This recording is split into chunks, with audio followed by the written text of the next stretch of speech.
Okay, this is a bit of an odd one, but I wanted to share my experience trying out both the Sire T7FM and the Harley Benton Fusion-T. Now, while these guitars are very different price points, this is like $650 and this is like 200-ish USD, they're very similar spec. Like if you actually look at all the features and the sort of guitar you get at the end of the day, they seem very, very similar. So I'm here to answer the question that I couldn't find an answer for, in case anyone else is thinking the same thing. And that's basically, if I spend more, how much more of a guitar do I get?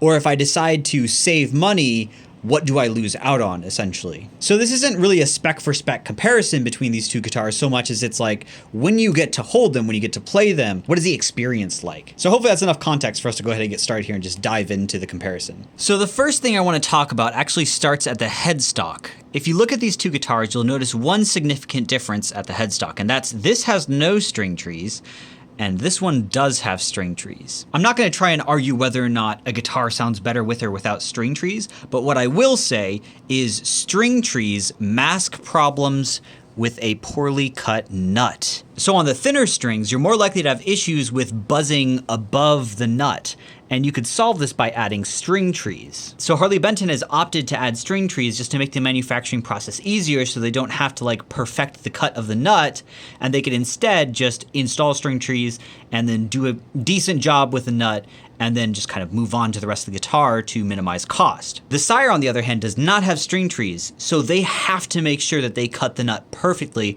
otherwise people will take this guitar out of the box and have problems. Now, I do want to say I have not had any issues with the Harley Benton in terms of, you know, the nut being a problem.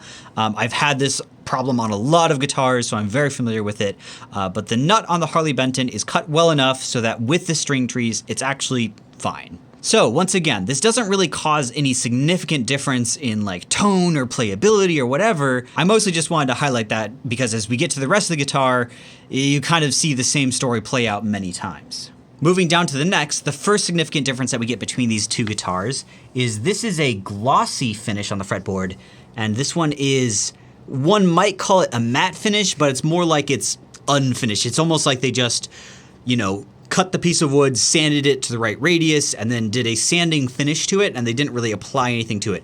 Now, it's not to say they didn't apply anything to it, it's just that's how it feels. This is my 8-string Harley Benton that I picked up, and the neck actually looks finished. So, you know, we go back over here, you look at that, you could see there's markings from where I was kind of doing some work with the frets, but we'll talk about that later. And this one over here is just like, it's totally different in terms of texture. So while this difference in finish might be an obvious spec difference, it's actually a major playability difference. I personally really like glossy finishes on fretboards. It just makes bending feel smoother to me.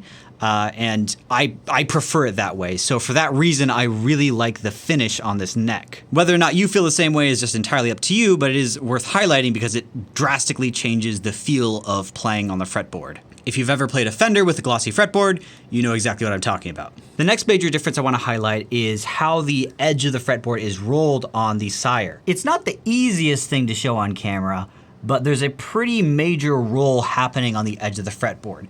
I really like this, and it makes it feel super comfortable to play. The Harley Benton just kind of has a pretty sharp and abrupt edge.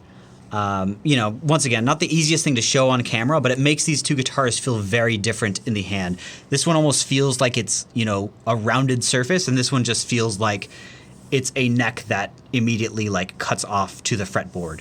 Once again, it's kind of a preference thing, but for me, this one just feels so much better in the hand. The way I could best describe it is if you've ever picked up something like a violin or one of those other classical stringed instruments, this feels more like that than it does, you know, a regular guitar fretboard. It's actually kind of impressive how drastic of a difference it is. So before we move on from the neck, I want to highlight the biggest difference between these two out of the box.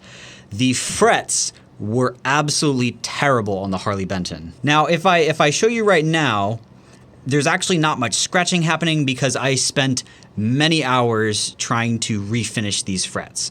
So stainless steel has a reputation of being glassy smooth and really like nice for bending and everything, and that's what you would expect out of the box, but for some reason, Harley Benton somehow managed to make their frets super scratchy out of the box. Now we're just going to kind of ignore the Sire for a second here because out of the box, the frets were just perfect. Like, there's nothing really worth commenting because the frets are just nice. They are nickel frets instead of stainless steel, but they were perfect out of the box. Okay, moving back to the Harley Benton, the reason this is such a problem that the frets were so bad out of the box is because stainless steel frets are very hard to work with. With regular frets, you could just take a polishing kit, polish the frets a little bit, and then, Bob's your uncle, you got some nice frets on your guitar. Easy peasy. I've done that before with Ibanez guitars that sometimes have scratchy frets. I've done this with a handful of other guitars that have gotten tarnished or otherwise had scratchy frets. It's pretty easy. But with stainless steel, it's a lot harder to work with. Instead of a polishing kit, I actually needed to use sandpaper to smooth out the frets first, and then I was able to polish them. The nice thing, admittedly, about stainless steel is if you take sandpaper to it, it's relatively unlikely you'll mess up the frets because they're so hard to work with, but also because they're not easy to work with, you have to spend a lot more time to just get them to feel remotely smooth. So to be clear, I'm not happy with where the frets are right now. They're just not a problem anymore, and they're basically like average frets, essentially. But I would like to highlight, I think the difficulty of polishing these frets in particular is probably not something that a beginner would be super, comfortable with doing. For that reason alone, it's very hard to want to recommend this guitar just because scratchy frets are such a huge, negative thing when it comes to how a guitar feels when you start to play it. If you are comfortable with polishing frets and you've had experience with that before, stainless steel takes a lot longer and is a lot harder to work with. And before we move away from the neck, I want to highlight one last thing. You could tell there's a lot of markings on the fretboard from when I was polishing up the frets and trying to clean that up. I didn't really care that much, so I didn't do as much protecting of the fretboard as I could have. Whatever, c'est la vie, who cares? But it does kind of mask the really beautiful flaming that this neck has. Like, this is absolutely gorgeous. The Sire does not have the same sort of thing. You can see a little bit of it, but it's pretty subtle in comparison to the Harley Benton. So this does look beautiful, and the back of the neck actually feels perfectly fine. Like, no real complaints here. It's just like, your regular matte, smooth neck texture, essentially. Okay, moving on to the body. The heel joint here is different on these two guitars. The Sire gets a pass because this is beveled. It looks kind of like a regular Fender one, but we do have a bit of a bevel here that makes it a little bit easier to get those higher notes. I have found that this is barely enough. Like, it's not, certainly doesn't feel great, but it's also fine. It's nowhere near as clunky feeling as a regular Fender, but there's a lot of room for improvement here. All they had to do was just take a little cut out of here and it would have been significantly better, or they could have done something like what Ibanez does for their S-Series guitars, or just many of the other companies out there do a really good job at creating custom heel joints for bolt-ons that feel really nice. The Harley Benton has a much more ergonomic curve here. You can see when your hand gets up into the higher frets, you don't really notice it that much, and it still feels like a bolt-on, and it definitely could be better, but this is, in my opinion, this is enough. And if the Sire would have done this, it would have gotten full marks in my mind, but because the Sire has a little bit of room for improvement, that's just something I would like to see a little bit better craftsmanship on in terms of that design. Props here for the Harley Benton for having this. Both of these have belly cutouts on the back for comfort. They're quite different in terms of how they feel. You could see that they're shaped very differently. But whether or not that works for you is just kind of up to you. Now you can see there's like slight differences in the horn cutouts for your hand. I have personally not found that these cutouts make a significant difference in how it feels when playing those, higher frets. So I don't really care about that difference, but in case you did, that's one of the differences there. But the major difference, the biggest difference between these two is that there is this contour here. This one does not have a contour, it's just a harsh edge. And for me, you might be different, but I am willing to pay extra to have this contour. I really like the way my arm rests on this. It makes a major difference. That's why I like the feel of Stratocasters so much. It's because they have this curve here. And this is a very well executed curve. It is not subtle. It's very aggressive. And because of that, it just feels super comfortable. It's not like one of those kind of like half fake curves that you see sometimes where it's like on the top edge you have a very slight bevel. No, this is like a full, full curve here, and it's really, really, really nice. And this just makes it so much more ergonomic. And the Harley Benton is just like, it's just a corner here. If you're used to playing a Telecaster, you know what this feels like. It's very similar to a Les Paul as well, that sort of shape. But you know, it's something that I wish, like, you know, they would have just lopped that off. I know it would have been a little bit more work, but let's put it this way. There's no contour here. There is a contour here. I personally feel this contour is absolutely useless.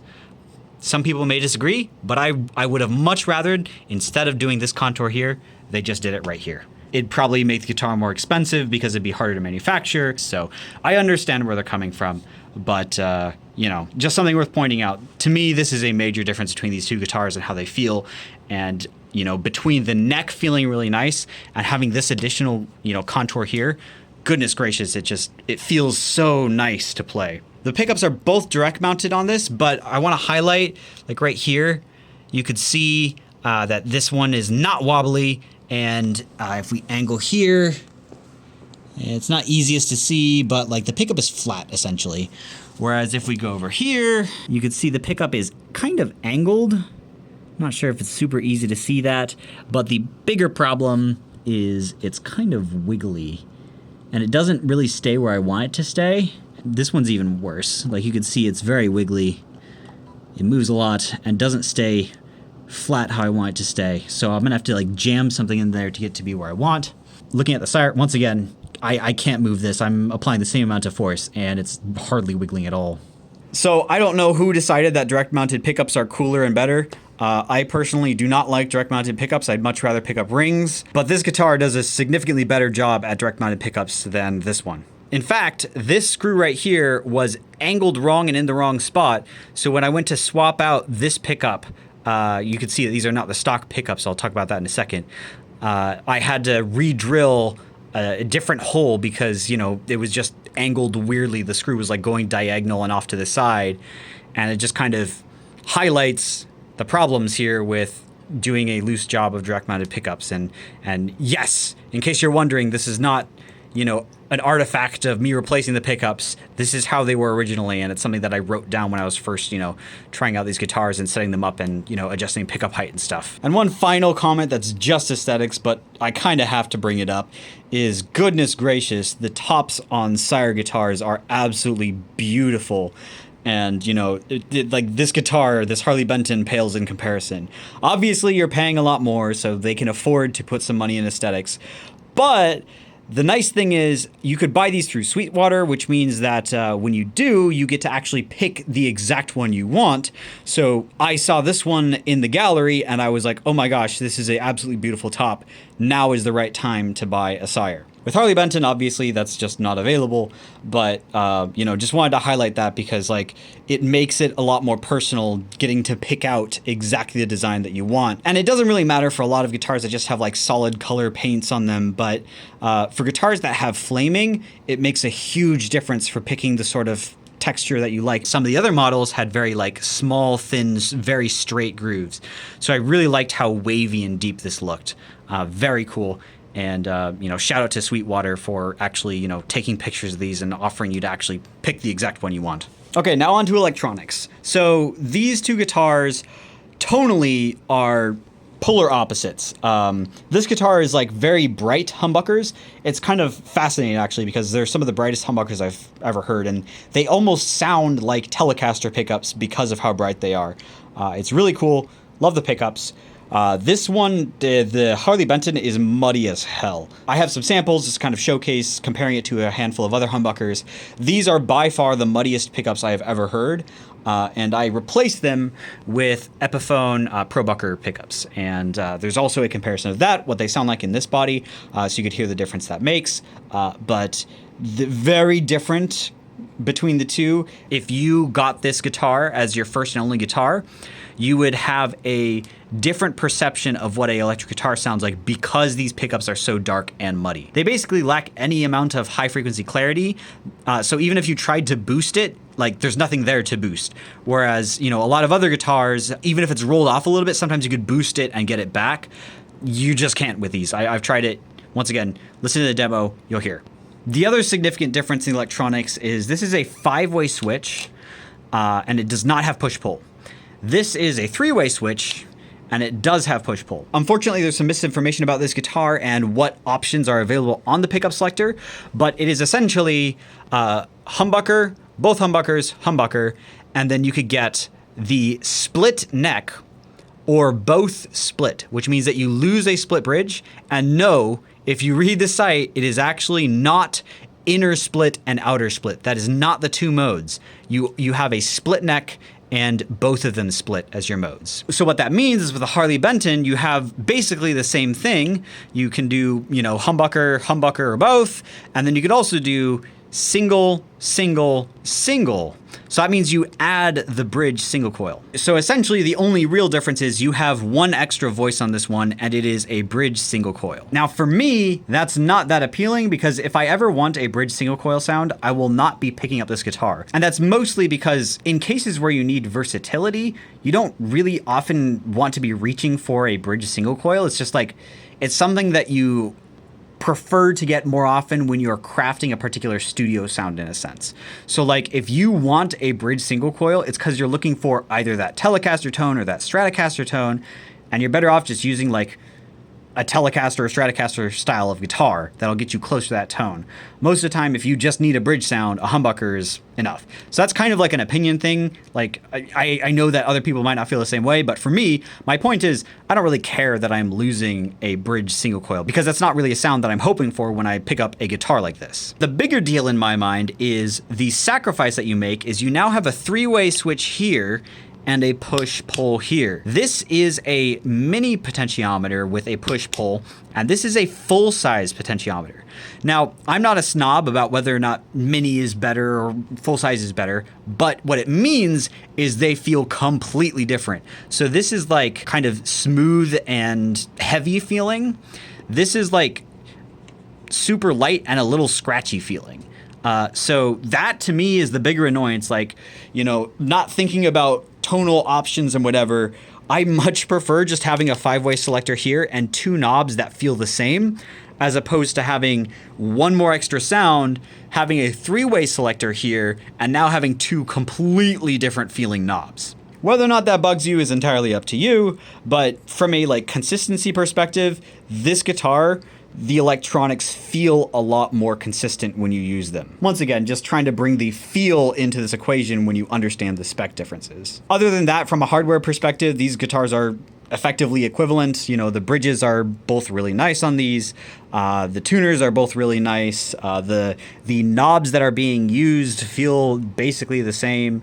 You know, the switches, they definitely feel different. Like you could hear. You could hear a difference there, but yeah, it's whatever. They both feel like solid switches.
So that's pretty much it in terms of the comparison here. These guitars feel very different, and I guess the last thing to talk about is the value proposition between these two guitars. After spending a lot of time with the Sire, it really feels like a guitar that is punching above its price point. Ignoring the specs completely, the way that this guitar was put together just makes it feel really, really good to play. It's like you want to pick it up because it feels like such a great instrument. Whereas if we go to the Harley Benton, it really feels like it has too much of a focus on spec and too little of a focus on how those specs were assembled together. So out of the box, what would you feel? Like this one, you would pick it up and you would be like, oh my gosh, this is a great guitar out of the box. And this one, you would be like, oh wow, the frets are super scratchy and like the fretboard feels unfinished. And then you go to plug it in and you'd be like, oh my lord, the pickups are crazy muddy. And I'm not saying that, cheap guitars are bad. It's just this guitar really feels like it missed the mark. I was trying out a really cheap Jackson the other day, and it was like really impressive how good it felt in the hand. And like when I just pulled it out of the box, it just kind of played well. Like it felt like a cohesive guitar. Now the specs were a lot less impressive. Like it didn't have a nice heel joint. It didn't have locking tuners. It didn't have coil splitting or anything. It was just, a cheap 7-string Jackson, and it felt like a cohesive guitar. It was like less than this guitar, and it felt like a better experience. And that's kind of just like my overall takeaway. If I had $200 to spend on a guitar, would it be this one? No. If you've been looking at budget guitars, you're probably familiar with eArt. I've actually tried an eArt guitar, and it feels like a much more cohesive instrument. It doesn't have locking tuners. The heel joint is not quite as nice, but the pickups sound, decent. There's nothing really wrong with them. They just sound fine.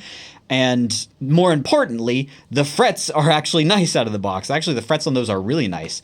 And it just feels like when I pick up an eArt out of the box, it just feels like it's ready to go. It still feels kind of like a cheap guitar, but it actually feels ready to go. This guitar, when I picked it up, did not feel ready to go. And even after spending like 8 hours of working on this guitar, polishing the frets and, swapping out the pickups, restringing it, setting up the action, everything, it's not ever going to feel like this guitar. Like no amount of time and effort can make this guitar feel like this guitar. And I think that's kind of just the summary here. Like this guitar is more than the sum of its parts, and this guitar is less than the sum of its parts. So to reiterate, if I had $200, I certainly would not buy this again. But I understand that this is a huge price jump, but it's just to highlight that even though there's a price disparity between these two, you lose a lot more than you might think by getting this guitar, even though they're very similarly spec'd. Now, obviously there's a lot of other budget options that offer sort of similar specs, but I just want to point out that this probably isn't it. I wish they'd take some of the money out of the tuners, for example, and just spend some more time on the frets. Because if this thing had better fretwork out of the box, I would have been, pretty confident saying, it's got some shortcomings, but it's worth $200. But like, I just can't really justify saying, yeah, get a $200 guitar and then spend 8 hours working on it to get it to feel like all the other $200 guitars out there. Like, there's so many other options. Don't get this one. And this isn't hating on Harley Benton. Remember, I showed you that 8-string that I have. I love that one. Okay, the pickups kind of sucked, but out of the box, it felt like a cohesive guitar, and I have no hesitations recommending that 8-string. I did some mods on it to make it, a little bit nicer, but, that guitar was kind of the epitome of what happens if we don't include locking tuners. Instead, we spend that time on actually finishing the neck and, finishing some of the other rough edges and just making it feel like a fully cohesive guitar. So I know I spent a bunch of time ragging on the Harley Benton, and I'm sad that I feel like I have to do that, but I just kind of wanted to put it out there because it seems like a lot of people say, oh yeah, it's a guitar and it works and it has all these specs. Yes, it does. But in the hand, it doesn't feel like a great guitar. So, check out other options if this is your price limit. But if you do have money to spend, this Sire is absolutely glorious, and I love everything about it, except for the heel joint. They could have done a better job on the heel joint, but, not a huge deal breaker for me. So everything else about this guitar was just absolutely stunning out of the box, and I love it. It's going to stick around forever. So yeah, weird comparison, but hopefully this video was helpful. Thanks for watching, and I'll see you in the next one.